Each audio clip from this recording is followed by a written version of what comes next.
Assalamualaikum warahmatullahi wabarakatuh. Sebelumnya perkenalkan, nama saya Alif Aaron Sapriani dengan NIM 150362127.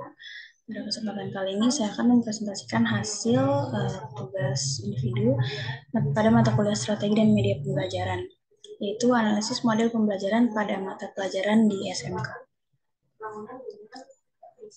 Selanjutnya di sini saya menentukan kompetensi dasar. Kompetensi dasar yang saya tentukan yaitu mengidentifikasi spesifikasi dan karakteristik material baja sebagai bahan konstruksi pada mata pelajaran ilmu bahan bangunan.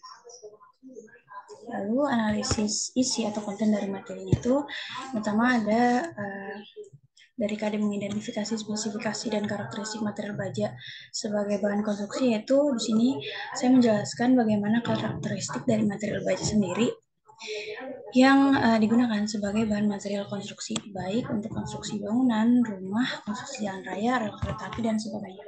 Sebelumnya ada pengertian baja itu sendiri. Yang pertama, baja itu merupakan material yang terbuat dari campuran logam terdiri atas unsur besi Fe dan karbon C, di mana besi sebagai unsur utama pada bagian baja dan karbon sebagai unsur paduan baja. Dalam pengelompokan jenis, baja terbagi menjadi dua, yaitu baja ringan dan baja berat atau baja konvensional. Selanjutnya, baja ringan dan baja berat konvensional ini memiliki arti sendiri, yaitu baja ringan merupakan baja karbon yang bersifat kaku dan kuat, banyak digunakan untuk keperluan konstruksi.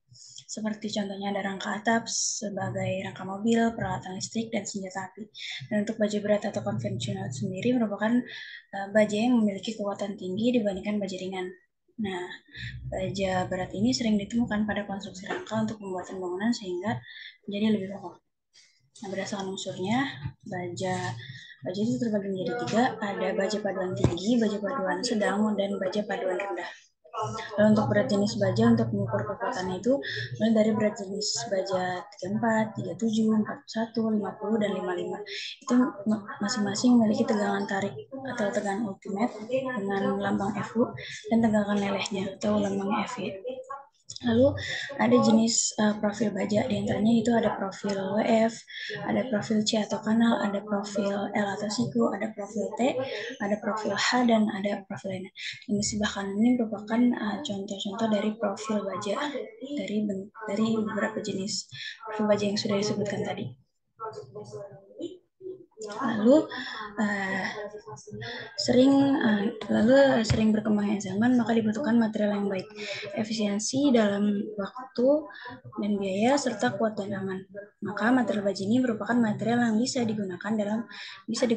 Nah, dalam penggunaannya, baja ini didesain sebagai material yang dapat memikul beban tekan, di mana beban tekan ini dapat mencegah terjadinya kegagalan dalam struktur berupa tekuk.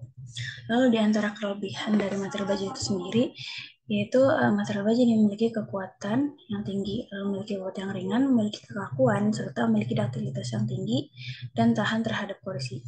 Nah, jika dibandingkan dengan kayu, maka baja memiliki kekuatan yang lebih dari kayu, karena baja memiliki duktilitas yang mampu menahan beban besar jika terjadi guncangan seperti gempa.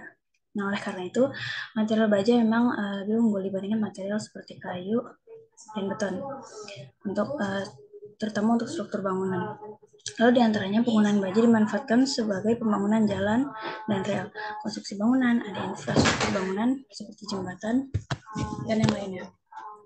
Karena material baja lebih cepat pengerjaan, strukturnya lebih kuat, serta tahan lama, serta memiliki nilai keindahan arsitektur dalam suatu bangunan. Selanjutnya kita ke strategi atau model pembelajaran. Lalu model pembelajaran yang cocok menurut saya pada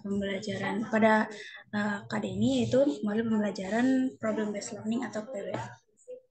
Model pembelajaran yang cocok untuk materi ini adalah problem based learning atau PBL, karena model pembelajaran PBL ini mendorong peserta didik untuk belajar melalui permasalahan. Dengan adanya permasalahan tersebut, maka akan terlihat bagaimana siswa mampu untuk memecahkan suatu permasalahan yang dihadapi, yaitu lalu mengasah kemampuan berpikir kritisnya, lalu mencari solusi sehingga ditemukan jalan keluarnya. Nah, model PBL ini merupakan pembelajaran yang berpusat pada peserta didik.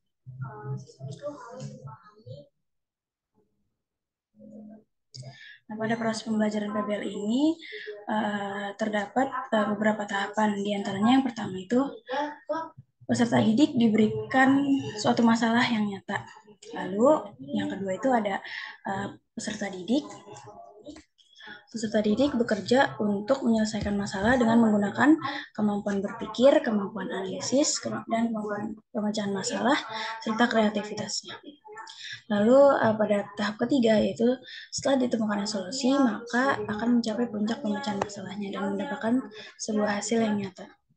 Lalu pada step terakhir, yang keempat, setelah dia memecahkan masalahnya, maka terlihat seberapa besar kemampuan, keterampilan, serta potensi yang dimiliki oleh peserta didik tersebut.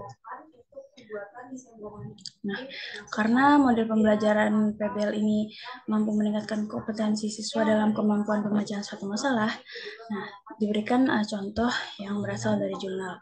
Nah, contohnya ini itu salah satu contoh penerapan PBL yang terdapat pada jurnal ini, yaitu diberikan 3 sampel profil penampang baja, lalu dianalisis kekuatan tekannya. Nah, ketiga penampang tersebut diberikan beban yang sama, lalu dianalisis perbedaannya, lalu didapatkan data dari tabel grafik kegagalan tipe. Maka dari itu kita harus meneliti dan menganalisis ulang sampel profil penampang baja mana yang kuat untuk digunakan untuk menahan beban yang telah ditentukan. Nah, maka dari itu model pembelajaran PBL ini dalam KD mengidentifikasi spesifikasi dan karakteristik material baja sebagai bahan konstruksi ini dirasa cocok untuk diterapkan khususnya pada peserta didik di sekolah kejuruan atau vokasi. Nah, selain itu, di dalam jurnal juga dikatakan bahwa PBL ini membuat peserta didik menjadi lebih aktif dalam proses pembelajaran, karena mereka akan lebih mandiri, lebih inovatif, dan kreatif, serta mereka akan menjadi lebih kritis karena proses belajar yang memecahkan suatu masalah, sehingga terpacu stimulus mereka untuk berpikir. Lalu pemecahan masalah atau solusi dari penelitian tersebut, yaitu kita harus membandingkan perhitungan analisis kekuatan profil tekan baja berdasarkan SNI 7971 tahun 2013. Nah, maka bisa dibandingkan profil mana dan metode apa yang cocok digunakan untuk menahan beban tekan pada profil penampang baja tersebut. Nah, itu merupakan termasuk pembelajaran problem based learning karena peserta didik dia diharuskan untuk berpikir kritis untuk memecahkan sebuah masalah. Nah, selanjutnya, maka hal itu akan memotivasi mereka untuk menyelesaikan masalah dengan cara mereka sendiri. Nah, melalui keterampilan berpikir mereka, maka akan menuntun mereka nanti menjadi orang dewasa yang mandiri berdasarkan pengalaman yang mereka alami. Selanjutnya ini daftar pustaka beberapa jurnal yang saya pakai.